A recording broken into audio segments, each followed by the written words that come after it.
Bonjour tout le monde, Francis de l'agence Coda aujourd'hui pour vous parler de comment faire une vidéo d'impact. Vidéo d'impact, qu'est-ce qu'on veut dire par ça? Mais dans le fond, c'est juste de faire un contenu qui va changer quelque chose dans la vie ou dans la journée de la personne, que ce soit de lui apprendre un truc ou que ce soit seulement de le divertir, c'est d'ajouter une valeur à cette personne-là. On va parler de plusieurs trucs aujourd'hui, dont le message, on va parler aussi de storytelling, donc comment amener son histoire, quel genre de scénario qu'on peut faire dans notre vidéo, comment créer sa vidéo, donc les angles, comment qu'on peut ajouter un petit peu à notre histoire de l'émotion et comment qu'on va faire le montage à la fin aussi. Je vais vous montrer un petit peu là, comment, avec CapCut, c'est quoi la base. Pour ce qui est des angles, il y a vraiment plusieurs façons d'amener une histoire. Il y a beaucoup de qu'est-ce qu'on montre, mais si on peut montrer les choses d'une façon qui va les aider à ressentir plus d'émotions, puis de les diriger vers vraiment notre interprétation de l'histoire, c'est ça qui va faire le plus réagir les gens. Donc, les angles, on a le plan serré. C'est vraiment quelque chose qui va être plus émotif parce qu'on est super rapproché d'un sujet.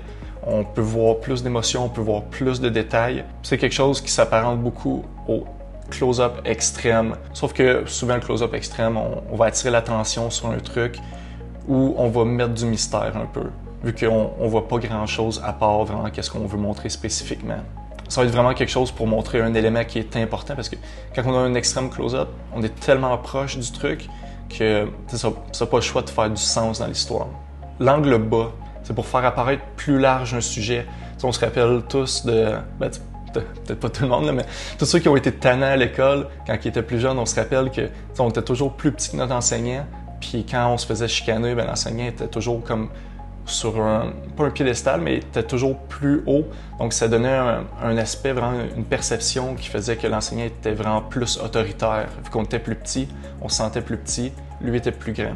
Donc, c'est vraiment pour montrer une émotion de force, dominance. Sinon, ça peut dépendre de l'environnement. On peut montrer aussi une personne en admiration de son environnement, ce qui est émerveillé, qui regarde autour.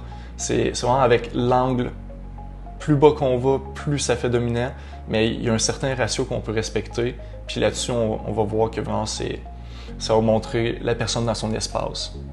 Puis à ça, n'oubliez jamais que vous pouvez ajouter que la personne elle peut montrer des émotions dans la vidéo. Ça, c'est quelque chose qui est en mouvement. Donc, dirigez votre sujet comme il faut.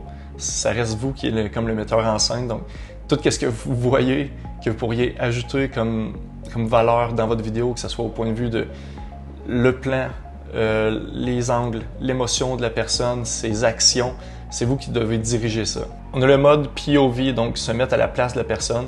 C'est vraiment comme si tu avais la caméra à toi.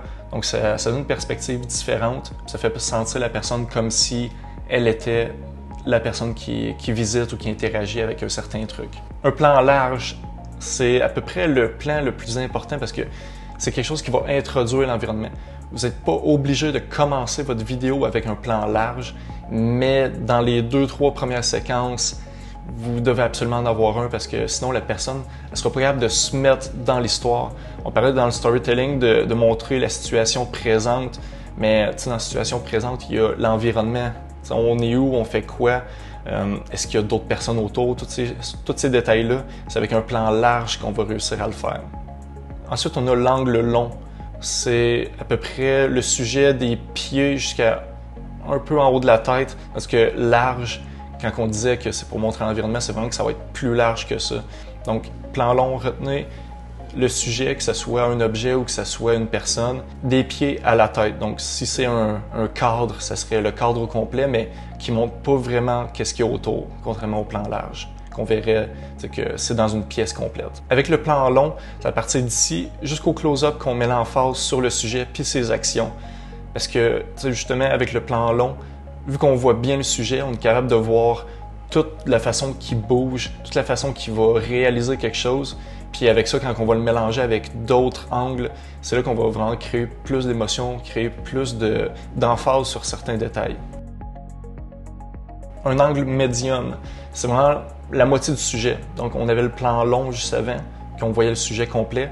Là, on voit le sujet à moitié. Ça nous permet de mettre un petit peu plus d'emphase sur une certaine partie sans mettre seulement l'emphase là-dessus. Donc, si on veut montrer autre chose, en même temps qu'on montre quelque chose qu'on veut mettre en valeur, c'est à peu près l'angle parfait.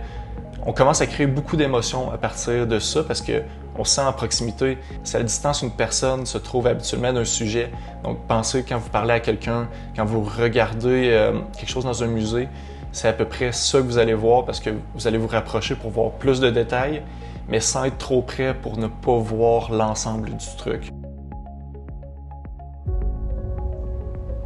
On avance dans un environnement en constant changement, où ça n'arrête pas de bouger.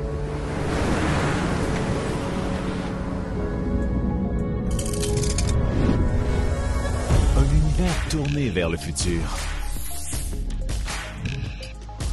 Plus connecté. Les types de coupes. N'oubliez jamais que vous n'êtes pas obligé de faire autant d'effets que vous voyez dans certaines vidéos. Les meilleures vidéos sont vraiment souvent les plus simples parce qu'on ne va pas perdre la personne dans un paquet d'effets qui servent à pas grand-chose pour amener l'histoire. On n'ajoute pas des types de coupes, des effets, juste pour en ajouter, quand on peut avoir une histoire qui est plus simple, qui va garder l'émotion comme qu'on la veut, garder l'auditeur dans quelque chose qui est facile de comprendre. Donc pour les types de coupes, on a le jump cut. Ça, c'est vraiment la coupe normale. On passe d'une séquence à une autre séquence. Match cut, c'est vraiment qu'on va connecter deux scènes ensemble, soit par un mouvement, soit par des couleurs, soit par... c'est vraiment quelque chose qui est semblable entre les deux scènes, qui permet de les mettre ensemble et que la personne elle comprenne facilement qu'on a fait un switch, mais qu'on est rendu à une place différente en train de faire un truc différent. La coupe sur action, la personne est en train de faire une action, puis avant que l'action finisse, on fait la coupe. C'est juste pas un effet de surprise, mais c'est une façon de changer la dynamique. Coupe dynamique, c'est vraiment des coupes qui sont rapides, qui se suivent, que la personne a seulement le temps, grâce à la rapidité de son œil, de comprendre qu'est-ce qui se passe, mais on n'a pas besoin de s'attarder sur quelque chose. C'est vraiment... Ça peut être un effet de transition, autant que c'est une coupe. Dans les genres de montage que vous pouvez faire, il y a plusieurs types. Avoir une personne qui parle soit en voice-over, ou soit qu'on voit la personne parler dans la vidéo. Ou simplement avoir une écriture qui remplace la voix. Donc on n'a pas besoin d'avoir quelqu'un qui parle, on n'a pas besoin de montrer quelqu'un qui parle, mais on ajoute de l'information avec du texte par-dessus la vidéo. Ça, c'est super le fun parce que ça garde la personne engagée parce que le temps qu'elle va lire, c'est du temps de plus qu'elle passe sur votre vidéo. C'est quelque chose que les algorithmes vont aimer parce que plus que la personne passe de temps, plus que la vidéo semble intéressante, plus que ça vaut la peine de le montrer à d'autres personnes. J'ai souvent des commentaires de « Ouais, mais c'est long de faire des vidéos, puis on sait pas comment s'y prendre, fait que c'est encore plus long. On n'a pas du temps à investir là-dessus. » La vidéo la plus rapide pour vous, la plus facile à faire, ça serait vraiment de filmer des séquences et ensuite ajouter l'écriture par-dessus.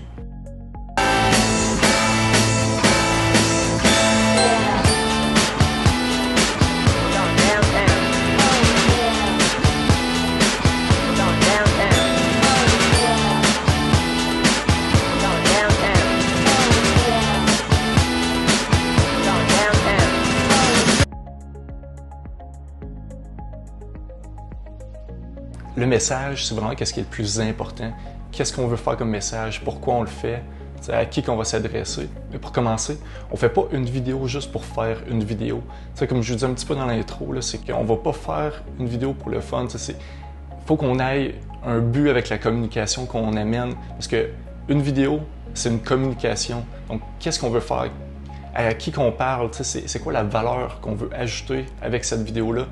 Faut vraiment qu'on ait ça en tête avant, parce que si on veut se préparer comme il faut savoir pourquoi on le fait, comment on va le faire, puis aussi pour qui. En bout de ligne, il faut vraiment que ça vale la peine de le faire. Donc, gardez en tête, le mot par excellence, c'est pertinence. Gardez en tête le mot pertinence, parce que s'il n'y a pas de pertinence dans ce que vous faites, aussi bien ne pas faire de vidéo puis mettre votre temps ailleurs, parce que ça va être vraiment plus efficace. Vous allez vous dire à un certain moment, mes vidéos ne marchent pas, je vais arrêter d'en faire, mais c'est peut-être pas à cause de la vidéo en tant que telle, c'est peut-être juste parce que vous n'êtes pas assez préparé, que vous ne maîtrisez pas assez la dynamique derrière une vidéo d'impact. Ça intéresse qui et pourquoi? C'est pour qui qu'on le fait? C'est quoi notre type de client? Parce qu'avant toute chose, il faut réfléchir à qu'est-ce que notre audience va aimer, comment on peut leur présenter quelque chose qui va les accrocher, qui va leur faire rester de la première seconde jusqu'à la dernière seconde. Souvent, qu'est-ce qui compte le plus? C'est les 5 à 10 premières secondes. Donc, gardez en tête, ça vous prend toujours une accroche. Après, quand on connaît bien notre audience, quand on sait qu'est-ce qui les rejoint, c'est plus facile de créer un contenu qui va les accrocher. Je reviens encore avec le principe de pourquoi on le fait. Si vous ne savez pas pourquoi vous le faites, c'est dur d'avoir un objectif avec, d'avoir un but, puis de pouvoir communiquer un message qui fait du sens à la personne. Donc, assurez-vous de savoir pourquoi vous faites votre vidéo en premier lieu, puis à qui elle va servir. Est-ce que la vidéo, je vais la faire pour une audience qui a un besoin à combler au point de vue de l'information? Est-ce que je la fais pour une audience qui ne me connaît pas trop, puis je vais aller chercher de nouvelles personnes qui vont suivre ma page, qui vont suivre mon entreprise? Donc là, je vais faire un truc qui est plus immersif, qui communique plus. Est-ce que les gens veulent seulement un divertissement ou est-ce qu'ils veulent avoir un changement de perception, qu'on leur amène quelque chose de vrai, quelque chose d'informatif? Donc, c'est toujours quelque chose à réfléchir. Vous pouvez sonder les personnes qui sont votre public cible. Vous pouvez leur demander aussi, avec votre stratégie, comme je disais, si vous avez une stratégie d'aller chercher de nouvelles personnes, comment est-ce que vous pouvez présenter l'entreprise d'une façon qui va soit les émerveiller, soit leur amener une information nouvelle, soit leur montrer ça ressemble à quoi pour leur donner envie de visiter votre endroit. C'est vraiment ça qui va être à voir. Il faut que ce soit en symbiose avec votre stratégie. N'oubliez jamais ça. Votre vidéo peut avoir plusieurs sujets. Ça peut être quelque chose de choquant, quelque chose qui va apprendre un truc, quelque chose qui va montrer l'arrière-scène. Ça peut être quelque chose qu'on va juste faire interagir les personnes qui travaillent avec nous, donc nos collègues. Il y a plusieurs choses que vous pouvez faire, que ce soit de la joie, que ce soit de la curiosité, que ce soit de vraiment essayer de changer le regard de la personne. Faites juste réfléchir à comment on l'amène. Le storytelling, c'est vraiment ça qui va changer la dynamique de votre vidéo. On a plusieurs types d'histoires qu'on peut raconter. Ou, si vous commencez, vous pouvez y aller avec de quoi de plus facile. Allez-y comme vous pensez, puis chaque fois, vous allez vous améliorer puis découvrir une nouvelle façon de faire. Mais là, je vais vous présenter 2 cas qui sont un petit peu les formules classiques qu'on voit dans les films, qu'on voit dans les vidéos d'impact sur Internet. Donc, comment on commence avec ça? C'est le storytelling classique. On a une situation présente, donc on définit l'histoire. On est où? Qu'est-ce qu'on fait? Ensuite, il y a un obstacle qui arrive. Donc, quelque chose d'imprévu, quelque chose qui tourne mal. Après l'obstacle, on a le chemin à parcourir. Donc, qu'est-ce qu'il faut faire pour aller contrer cet obstacle-là, pour passer par-dessus? On remonte la pente. Déjà là, vous pouvez voir, là, c'est vraiment qu'est-ce qu'on voit classique dans les films. Et ensuite, on a le succès. Donc, tout est bien qui finit bien. On a réussi à surmonter l'obstacle.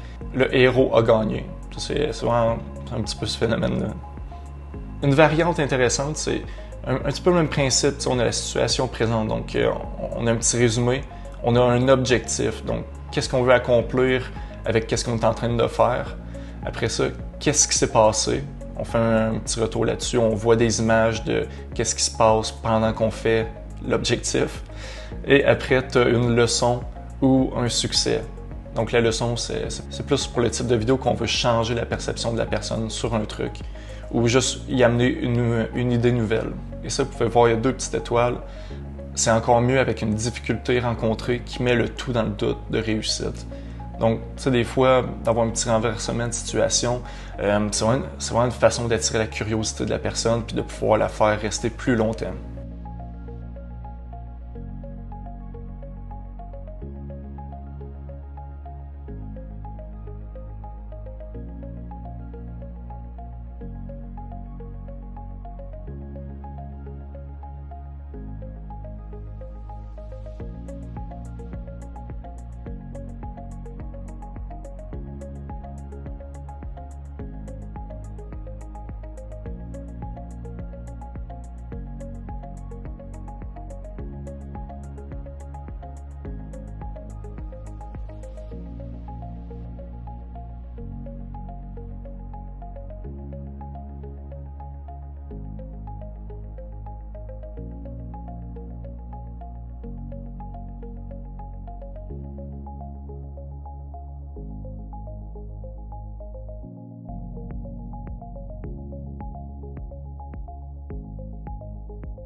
Thank